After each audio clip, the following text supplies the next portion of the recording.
How to log into Heartland Bank Online Banking. So let's get started with the tutorial. First of all you have to do is open your preferred web browser. Once you open your preferred web browser, tap on the search address bar and type down Heartland Bank and navigate to its official website. Once you're inside the official website, you can see there is sign in button available at the top right corner of your screen. Tap on the sign in.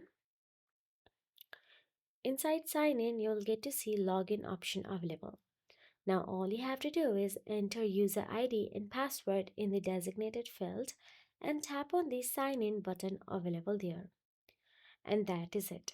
If you found this video helpful, please like, share and subscribe our channel, and thank you so much for watching.